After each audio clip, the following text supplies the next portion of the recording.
নবী করিম সাল্লাল্লাহু আলাইহি ওয়াসাল্লাম তার মায়ের সঙ্গে তার বাবার কবর জিয়ারত করার জন্য মদিনায় গিয়েছিলেন। কবর জিয়ারতের জন্য মদিনায় গিয়েছিলেন।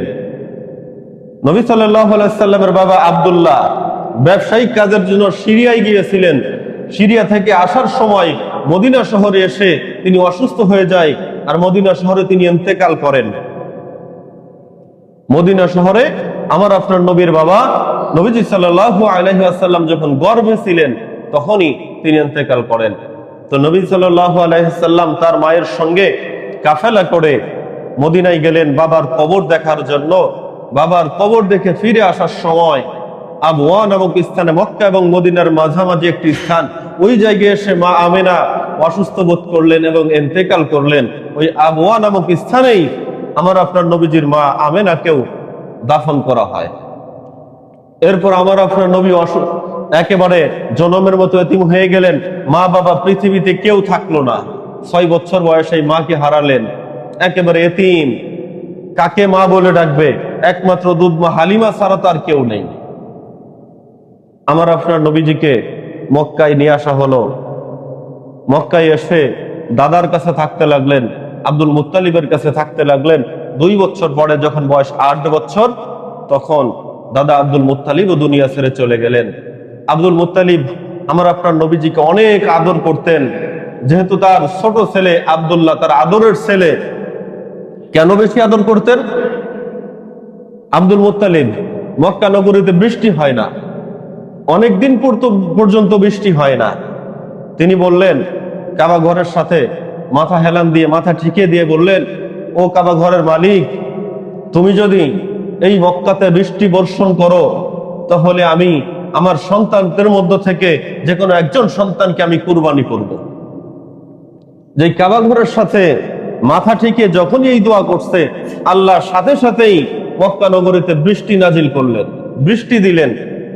এখন বৃষ্টি হওয়ার পরে আব্দুল মুত্তালিব যে আল্লাহর কাছে কথা দিয়েছিলেন ভুলে গেছে। আমরা যেমন বিপদে বড় অনেক সময় বলি, আমি বিপদ থেকে উদ্ধার হলে এটা করবো ওইটা করবো, বিপদ চলে গেলে আর মনে থাকে না। ঠিক তেমনি আব্দুল মুত্তালিব ভুলে গেলেন। আল্লাহ তাআলা রব্বুল আলামিন স্বপ্নে আব্দুল মুত্তালিবকে বারবার জানাচ্ছেন, আব্দুল মুত্তালিব, আমরা যেভাবে স্বপ্নে দেখি, অনেক সময় স্বপ্ন বিশ্বাস করি, অনেক সময় করি না।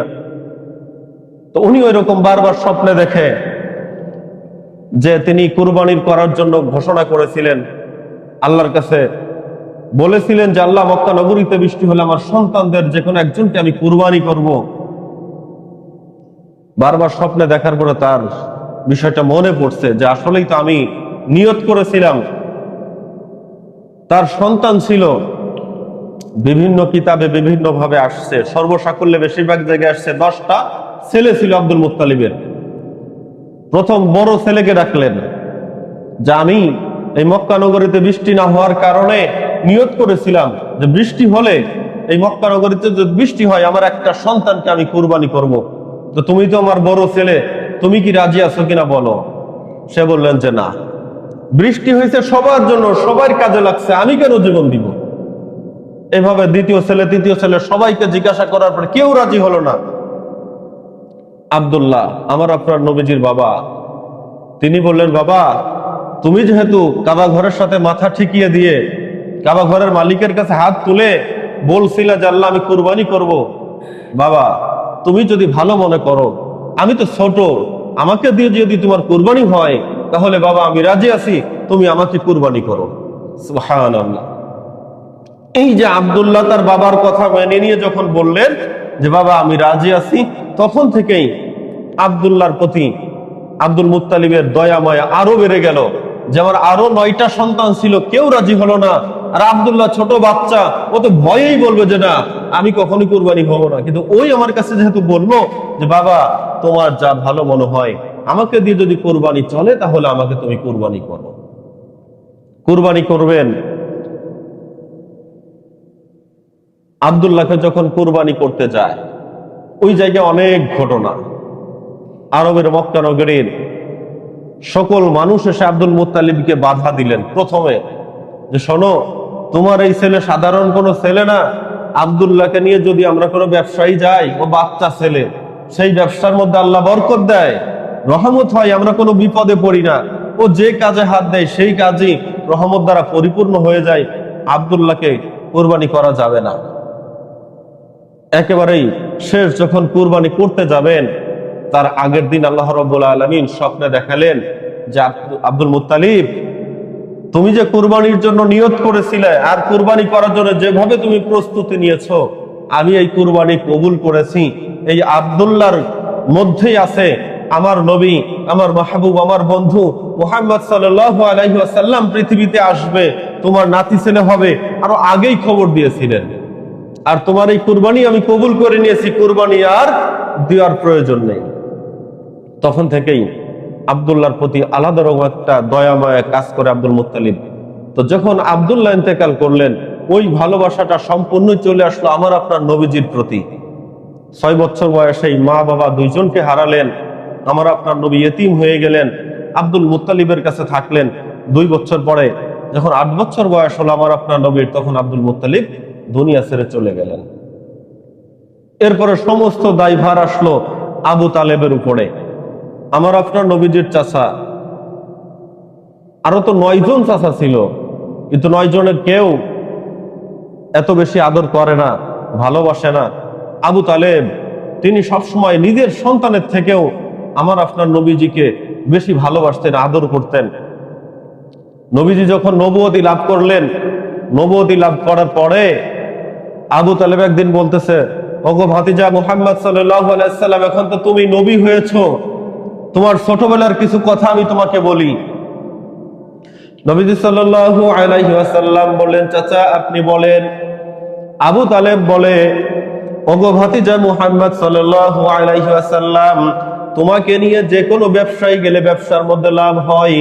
এমনকি তোমাকে নিয়ে যদি মরুভূমির মধ্যে আমি হাঁটাচলা করি, আকাশ থেকে মেঘ এসে মাথার উপর ছায়া দান করে। তুমি যে জায়গায় যাও সেই জায়গায় আকাশের মেঘ এসে তোমার মাথার উপর দিয়ে ছায়া দিতে থাকে।